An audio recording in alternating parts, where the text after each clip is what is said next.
मैं अरविंद कुमार स्वागत करता हूं आपके अपने यूट्यूब चैनल सक्सेस मंत्रा बाय भव्या कश्यप में। आज के इस लेक्चर में डिस्कस करेंगे जीएस की पाठशाला का दूसरा भाग। इसमें टॉप 20 महत्वपूर्ण एमसीक्यू जो क्वेश्चन हैं उन्हें सॉल्व करेंगे। चलिए चलते हैं पहले क्वेश्चन की ओर। पहला क्वेश्चन है,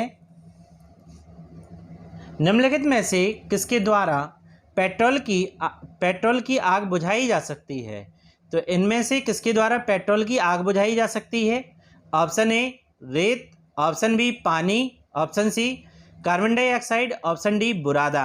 सही आंसर आपको बताना है इन चारों में से किसके द्वारा पेट्रोल की आग बुझाई जा सकती है।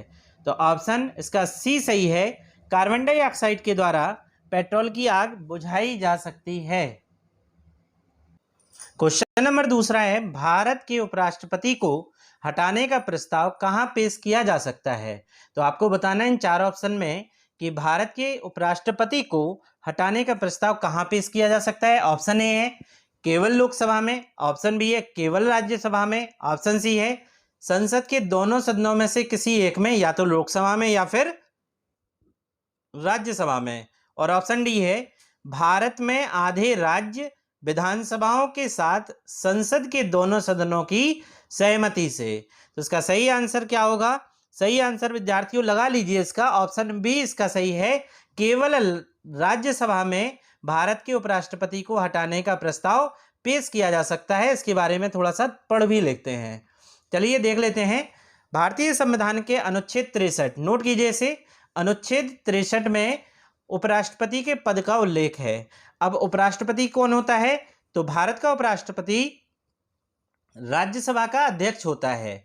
भारत के उपराष्ट्रपति को हटाने का केवल प्रस्ताव जो लाया जा सकता है वो राज्यसभा में ही लाया जा सकता है, लेकिन उसे कम से कम 14 दिन पूर्व इसका नोटिस दिया जाना चाहिए कि आपके खिलाफ अविश्वास प्रस्ताव पेश किया गया है आपको हटाने के लिए, तब इसे मान्य माना जाएगा। अच्छा, राष्ट्रपति अपना त्यागपत्र किसे देता है? तो उपराष्ट्रपति को देता है, और उपराष्ट्रपति अपना त्यागपत्र किसे देता है? तो राष्ट्रपति को देता है, दोनों आपस में, ठीक है ना। क्वेश्चन नंबर 4 के पहले चलने के पहले मैं आपको बता दूं, जो भी नए विद्यार्थी हैं पहली बार विजिट कर रहे हैं हमारे चैनल पे, तो आप चैनल को सब्सक्राइब कर लें, साथ ही साथ बेल आइकन को दबाना ना भूलें ताकि आपकी क्लास का नोटिफिकेशन आप तक सबसे पहले पहुंच सके। इस क्लास की पीडीएफ आपको टेलीग्राम चैनल पर मिल जाएगी। टेलीग्राम चैनल का नाम है सक्सेस मंत्रा बाय भव्या कश्यप। इसी नाम से उस पर टेलीग्राम चैनल पे आपको आप जुड़ जाएं उससे, और आपको उस पर इसकी पीडीएफ प्रोवाइड हो जाएगी। क्वेश्चन नंबर तीसरा कह रहा है डीएनए अंगुली छापी। अब इसे इंग्लिश में क्या बोलेंगे? डीएनए फिंगरप्रिंट्स के जनक कौन है? तो डीएनए फिंगरप्रिंट्स के जनक कौन है? ऑप्शन ए है जेम्स वाटसन, ऑप्शन बी है हरगोविंद खुराना, ऑप्शन सी है एलेक जेफरीज, ऑप्शन डी है निरेन वर्ग। तो सही आंसर लगा लीजिए, इसका सही आंसर है option C Alec Jeffreys. Alec Jeffreys जो है डीएनए फिंगरप्रिंट्स के जनक माने जाते हैं। चलिए क्वेश्चन नंबर 4 कह रहे हैं वैदिक साहित्य के अनुसार प्रजा द्वारा राजा को दिया जाने वाला कर क्या कहलाता है? फिर से ध्यानपूर्वक सुनिए, इसे बहुत अच्छा इंपॉर्टेंट क्वेश्चन है ये। वैदिक काल में, वैदिक काल यहाँ पे सही है, वैदिक काल करो, वैदिक साहित्य नहीं है यहाँ पे, वैदिक काल कीजिए। यहाँ पे कुछ कंप्यूटर द्वारा मिस्टेक भी हो जाती हैं टाइप करने के दौरान। तो वैदिक काल में, वैदिक काल के अनुसार प्रजा द्वारा राजा को दिया जाने वाला कर मतलब टैक्स क्या कहलाता है? ऑप्शन ए राजस्व कर, ऑप्शन बी है राजकर, ऑप्शन सी है बलि, और ऑप्शन डी है अंश। तो इसका सही आंसर लगा लीजिए, इसका सही आंसर है ऑप्शन सी बलि। क्या आंसर है? ऑप्शन सी बलि सही है इसका। इसके बारे में एक पॉइंट नोट कर लीजिए कि किसी व्यक्ति को अपनी कृषि उपज का 1/6, कितना? 1/6 राजा को देना होता था, उसी को कहा जाता था बलि, उसी को बलि कर कहा जाता था। चलिए अगले क्वेश्चन की ओर चलें। क्वेश्चन नंबर 5 कह रहे हैं बंद अर्थव्यवस्था वह अर्थव्यवस्था है जिसमें ऑप्शन ए केवल निर्यात होता है, ऑप्शन बी बजट का घाटा कम है, ऑप्शन सी केवल आयात होता है, ऑप्शन डी कोई विदेशी व्यापार नहीं होता।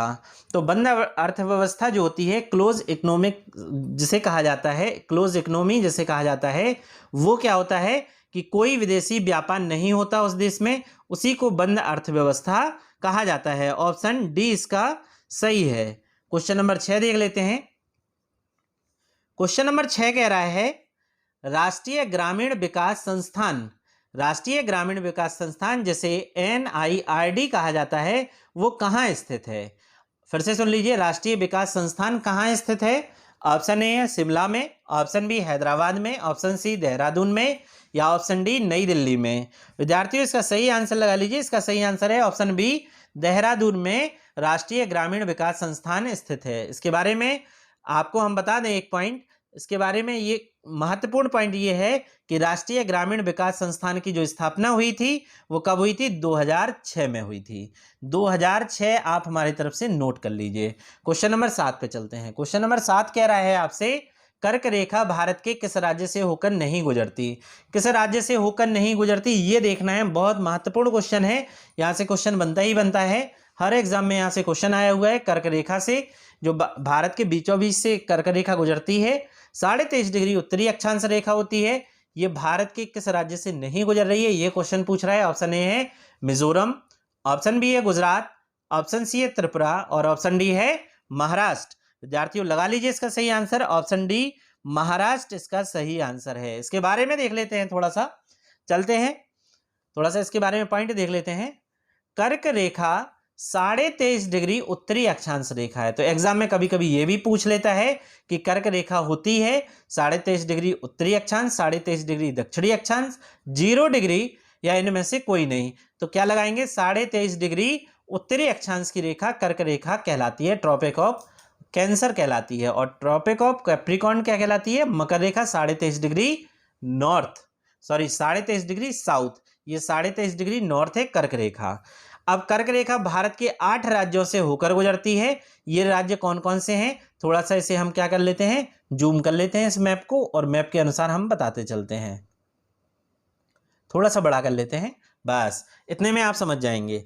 हम चलेंगे पश्चिम से पूरब की ओर। अब पश्चिम की ओर देख लेते हैं। पश्चिम जो है सबसे पहले ये जाएगी, देखो नंबर 1 इसमें डला है गुजरात। कहाँ पे? गुजरात। गुजरात के बाद आगे बढ़ेगी, ये पिंक कलर में है, नंबर 2 डला हुआ है ये पिंक कलर में यहाँ पे, राजस्थान। तीसरा है मध्य प्रदेश, चौथा है छत्तीसगढ़, 5वां है आपके झारखंड, 6वां है पश्चिम बंगाल, 7वां है त्रिपुरा और 8वां है मिजोरम। तो आपको ये सब याद रखना है। कौन कौन से? गुजरात, राजस्थान, मध्य प्रदेश, छत्तीसगढ़, झारखंड, पश्चिम बंगाल, त्रिपुरा और मिजोरम। ये 8 राज्य हैं। आपको इसमें बताना है कि कितने राज्य हैं। तो 8 राज्य से गुजरती है और इनमें से किसमें नहीं गुजरती, तो वो आपको याद रखना पड़ेगा। क्वेश्चन नंबर 8 पे चलते हैं। क्वेश्चन नंबर 8 कह रहा है कंप्यूटर का मस्तिष्क किसे कहा जाता है? कंप्यूटर का मस्तिष्क किसे कहा जाता है? तो आपको इसका सही आंसर बताना है। ऑप्शन ए है ALU को, ऑप्शन बी है मेमोरी को, ऑप्शन सी है CPU को, ऑप्शन डी है हार्ड डिस्क को। तो इसका सही आंसर लगा लीजिए। सही आंसर है ऑप्शन सी CPU। CPU को कंप्यूटर का मस्तिष्क कहा जाता है। ये कंप्यूटर का ब्रेन होता है। कंप्यूटर इसके बिना कुछ भी नहीं है। तो CPU को कंप्यूटर का मस्तिष्क कहा जाता है। CPU का फुल फॉर्म होता है सेंट्रल प्रोसेसिंग यूनिट। क्या नाम इसका फुल फॉर्म है? Central processing unit. Question number 9 पे चलते हैं। क्वेश्चन नंबर 9 मोस्ट इंपॉर्टेंट, महान विद्वान अश्वघोष, फिर डैश में देखिए रोमन में 1 लिखा है। फिर आगे चलते हैं, के दरबार में एक कवि थे जिन्होंने फिर डैश में 2 लिखा है, की रचना। तो किस दरबार में कवि थे? पहले रिक्त स्थान में ये भरना है, और उन्होंने किसकी रचना की? दूसरे रिक्त स्थान में आपको ये भरना है। 4 ऑप्शन आपके सामने है। पहला है हर्षवर्धन बुद्ध चरिता, दूसरा है कनिष्क बुद्ध चरिता, तीसरा है हर्षवर्धन अभिज्ञान शाकुंतलम, ऑप्शन डी है कनिष्क अभिज्ञान शाकुंतलम। तो सभी जानते हैं आप लोगों में कि अभिज्ञान शाकुंतलम जो है वो कालिदास की रचना है। तो सी और डी ऑप्शन काट दीजिए, ये ऑप्शन गलत है। अब बुद्ध चरितम जो है वो अश्वघोष की रचना है, लेकिन आपको अब यहाँ पे फंस जाएंगे क्योंकि यहाँ पे हर्षवर्धन भी लिखा है और कनिष्क भी लिखा है। तो इसका सही आंसर विद्यार्थियों क्या होगा? सही आंसर होगा ऑप्शन बी, कनिष्क और बुद्ध चरिता। फिर से देख लेते हैं क्वेश्चन। महान विद्वान अश्वघोष कनिष्क के दरबार में एक कवि थे जिन्होंने बुद्ध चरितम की रचना की थी। ठीक है ना। अब इसके बारे में थोड़ा सा पढ़ लेते हैं। देखिए, पहला पॉइंट है अश्वघोष एक महासंघ का बौद्ध दार्शनिक थे। ये पॉइंट नोट कीजिए, बौद्ध दार्शनिक थे, नाटककार थे, बहुत अच्छे वक्ता थे और कालिदास के पहले महानतम भारतीय कवि थे। इन्होंने संस्कृत नाटक का जनक माना जाता है। मोस्ट इंपोर्टेंट पॉइंट है ये, इन्हें संस्कृत नाटक का जनक माना जाता है क्योंकि उनके समय से पहले बौद्ध साहित्य की रचना पाली और प्राकृत में की गई थी। दूसरा पॉइंट है वह कुषाण वंश के सम्राट कनिष्क के समकालीन और आध्यात्मिक सलाहकार थे। तो कनिष्क के ये दरबार में थे। अगला पॉइंट ये है उन्होंने बुद्ध के जीवन पर संस्कृत भाषा में, किस भाषा में, तो संस्कृत में बुद्ध चरित नामक एक महाकाव्य लिखा था। तो बुद्ध चरित्र क्या है, महाकाव्य है। अगला पॉइंट नोट कर लीजिए, इसमें देख लीजिए, अश्वघोष के अलावा कनिष्क के दरबार में कौन कौन थे, तो नागार्जुन थे, वसुमित्र थे, चरक थे और पार्श्व थे। चरक को आप जानते हैं, चरक जो संहिता है या चरक जो है वो चिकित्सा के क्षेत्र में माने जाते हैं। चलिए अगला पॉइंट देख लेते हैं, क्वेश्चन नंबर 10। क्वेश्चन नंबर 10 कह रहा है राष्ट्रीय पादप जीनोम अनुसंधान संस्थान कहाँ है। तो राष्ट्रीय पादप जीनोम अनुसंधान संस्थान आपको 4 ऑप्शन में बताना है कि ये चारों ऑप्शन में कहाँ है। ऑप्शन ए है देहरादून, ऑप्शन बी है लखनऊ, ऑप्शन सी है कोच्चि और ऑप्शन डी है नई दिल्ली। तो सही आंसर लगा लो विद्यार्थियों, इसका सही आंसर है ऑप्शन डी, नई दिल्ली में राष्ट्रीय पादप जीनोम अनुसंधान संस्थान स्थित है। अगला क्वेश्चन देख लीजिए, क्वेश्चन नंबर 11 है। क्वेश्चन नंबर 11 में कह रहा है किस देश के साथ भारत की सबसे लंबी अंतरराष्ट्रीय सीमा है। तो आपको बताना है इन चारों में से कौन सा देश ऐसा है जो भारत के साथ सबसे लंबी अंतरराष्ट्रीय सीमा साझा करता है। ऑप्शन ए है नेपाल, ऑप्शन बी है पाकिस्तान, ऑप्शन सी है चाइना और ऑप्शन डी है बांग्लादेश। तो इसका सही आंसर क्या होगा, ऑप्शन डी बांग्लादेश। बांग्लादेश की सीमा भारत के साथ कितने किलोमीटर की है, तो 4096 किलोमीटर की, 4096 किलोमीटर की है। ये भारत और बांग्लादेश के बीच अंतरराष्ट्रीय जो सीमा बनती है वो 4096 किलोमीटर की होती है। थोड़ा इसके बारे में जान लेते हैं आगे बढ़ के। चलिए इसमें देख लेते हैं बांग्लादेश की जो सीमा है वो भारत के कौन कौन से राज्य को छूती है। तो यहाँ पे हम आपको बताए दे रहे हैं, बड़े ध्यानपूर्वक देखिएगा। बांग्लादेश की जो सीमा है भारत के किन किन राज्यों को छूती है। तो आप यहाँ पे देख पा रहे होंगे कि बांग्लादेश कहाँ है, ये बांग्लादेश है जहाँ पे मैंने बताया है, ये बांग्लादेश है यहाँ पे। तो बांग्लादेश की बंगाल की खाड़ी में ही बांग्लादेश स्थित है। तो यहाँ पे पश्चिम बंगाल को ये सीमा छू रही है, देखिए ये सीमा गई हुई है, तो पश्चिम बंगाल को छू रही है। यहाँ पे आ जाइए, असम को छू रही है पिंक कलर में, और यहाँ पे ये मेघालय को छू रही है, फिर असम को दोबारा से यहाँ पे छू रही है, त्रिपुरा को छू रही है, त्रिपुरा तीनों ओर से बांग्लादेश में धंसा हुआ है, फिर इसके बाद मिजोरम को छू रही है। ठीक है, इतना आप देख चुके। तो फिर से एक बार ध्यानपूर्वक देख लीजिए किसे किसे छू रही है। ये जो छू रही है वो आपके पश्चिम बंगाल को छू रही है, वाइट कलर में है ये पश्चिम बंगाल, यहाँ तक छू रही है बांग्लादेश की सीमा। फिर इसके बाद असम को छू रही है, फिर इसके बाद मेघालय को छू रही है, इसके बाद त्रिपुरा को तीनों ओर से घुसा हुआ है बांग्लादेश में, और लास्ट में मिजोरम को छू रही है। तो ये अगर आपसे क्वेश्चन पूछा जाए कि बांग्लादेश की जो सीमा है वो किन किन राज्यों को छूती है या निम्नलिखित में से किस राज्य को नहीं छूती है, तो आपको याद रखना है, अभी मैंने आपको बताया है कि किसे किसे छू रही है।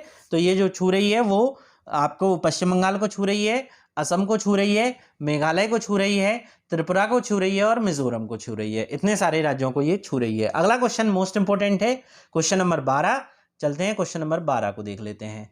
शब्द हैं यहाँ पे समाजवादी और पंथनिरपेक्ष, दो शब्द यहाँ पे दिए हुए हैं। समाजवादी और पंथनिरपेक्ष को किस संविधान संशोधन अधिनियम के माध्यम से प्रस्तावना में जोड़ा गया था। तो यहाँ पे दोस्तों हम आपको बता दें कि प्रस्तावना में एक ही बार संशोधन हुआ है और उसमें समाजवादी, पंथनिरपेक्ष और अखंडता शब्द को 3 नए शब्द जोड़े गए थे। समाजवादी, धर्मनिरपेक्ष या पंथनिरपेक्ष और अखंडता शब्द, और किस संविधान संशोधन से जोड़े गए थे वो आपको बताना है। 4 ऑप्शन ये हैं आपके सामने। पहला ऑप्शन है 86वां संविधान संशोधन 2002, दूसरा है 42वां संविधान संशोधन 1976, तीसरा है 69वां संविधान संशोधन 1991 और चौथा है 44वां संविधान संशोधन 1978। विद्यार्थियों सही आंसर इसका होगा ऑप्शन बी 42वें संविधान संशोधन 1976 के द्वारा प्रस्तावना में 3 शब्द जोड़े गए हैं, समाजवादी, पंथनिरपेक्ष और अखंडता। अखंडता इसमें नहीं लिखा है, लेकिन आप हमारी तरफ से नोट कर लें।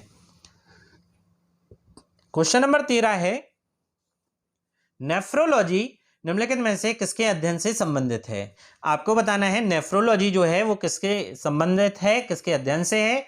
ऑप्शन ए है मस्तिष्क, ऑप्शन बी है वृक्क जिसे किडनी कहा जाता है, ऑप्शन सी हृदय जिसे हार्ट कहा जाता है और ऑप्शन डी यकृत जिसे लीवर कहा जाता है। तो इसका सही आंसर क्या होगा? नेफ्रोलॉजी जो है वो किडनी के वृक्क के अध्ययन से संबंधित है।